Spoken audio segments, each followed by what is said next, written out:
Coupe, césure et hémistiche. Trois notions de prosodie qui ne sont pas toujours faciles à appréhender, à distinguer, et donc c'est l'occasion d'une petite clarification.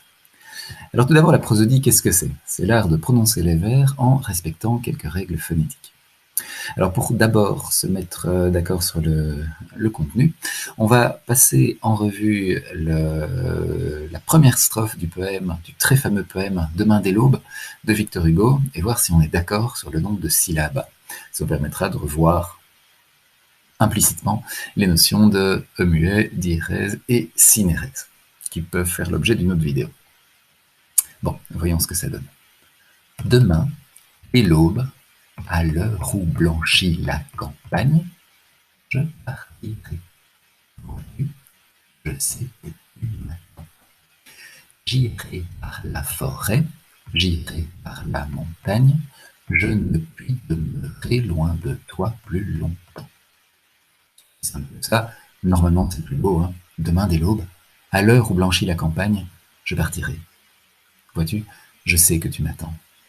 J'irai par la forêt, j'irai par la montagne, je ne puis demeurer loin de toi plus longtemps. On a donc 12 syllabes par vers. Ça en fait des alexandrins. Bon. Coupe et césure, qu'est-ce que ça veut dire? En fait, si on regarde le texte, on voit qu'on peut faire des pauses à certains endroits. Demain, dès l'aube, à l'heure où blanchit la campagne, je partirai. Vois-tu, je sais que tu m'attends. J'irai par la forêt, j'irai par la montagne, je ne puis demeurer loin de toi plus longtemps. Ça, ce sont les pauses qu'on peut faire naturellement. La dernière est même tout à fait facultative, puisque, quelque part, je ne puis demeurer loin de toi plus longtemps, ça reste une seule phrase. Maintenant, si on regarde mieux ces pauses, il y en a certaines qui sont plus fortes que d'autres. Demain dès l'aube, à l'heure où blanchit la campagne, je partirai. Vois-tu, je sais que tu m'attends. J'irai par la forêt, j'irai par la montagne, je ne puis demeurer loin de toi plus longtemps. Donc, des pauses plus fortes, des pauses plus courtes. On appelle coupe les pauses courtes, les pauses rapides. Demain, dès l'aube. On se voit bien que ce sont des compléments de phrases différents, deux compléments de phrases de temps. Ils sont différents, mais ça n'en fait pas... il ne faut pas faire une pause énorme. Par contre, entre les deux premiers compléments de temps et le troisième, on a ce qu'on appelle une césure, c'est-à-dire une fracture plus forte. Ça se voit encore mieux dans la phrase suivante. Je partirai. Vois-tu, je sais que tu m'attends. Et on a le point, carrément, qui nous montre qu'on a une séparation entre les deux parties du vers.